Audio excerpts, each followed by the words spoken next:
तर बातमी नालासोपाऱ्यातल्या पावसासंदर्भातली आहे। नालासोपाऱ्यामध्ये पहाटेच्या मुसळधार पावसानं जनजीवन अक्षरशः विस्कळीत झालंय। नालासोपारा रेल्वे स्थानक पूर्वेकडच्या तुळिंज ब्रिज ते अलायन्स हॉस्पिटलकडे जाणारा मुख्य रस्ता हा पाण्याखाली गेलाय।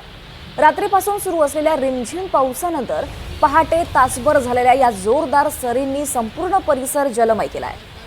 त्यामुळे कामावर निघालेल्या नागरिक आणि वाहन चालकांना मोठी गैरसोय सहन करावी लागते। या रस्त्यावरची वाहतूकही सध्या संथ गतीने सुरू असल्याचं पाहायला मिळत आहे।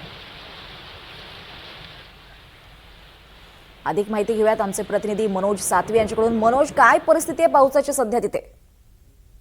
दीपाली, पाऊस सध्या ओसरलेला असला तरी पहाटे जो तासभर मुसळधार पाऊस झाला, या पावसामध्ये नालासोपारा पूर्वेचा जो परिसर आहे, रेल्वे स्थानकाचा परिसर आहे, तुळिंज पोलीस स्टेशन असेल किंवा तिथला ब्रिज असेल आणि अलायन हॉस्पिटलकडे जाणारा मुख्य रस्ता आहे, या रस्त्यावर मोठ्या प्रमाणात पाणी साचलं आहे आणि त्यामुळं जे चाकरमानी आहेत, नागरिक जे कामावर सकाळीच मुंबईच्या दिशेने येतात, त्यांना स्टेशन कडे येताना मोठ्या प्रमाणात अडचणींचा सामना करावा लागत आहे। त्याचप्रमाणे जे वाहन चालक असतील किंवा शाळकरी मुलं आहेत, यांना देखील याचा मोठा फटका बसत आहे।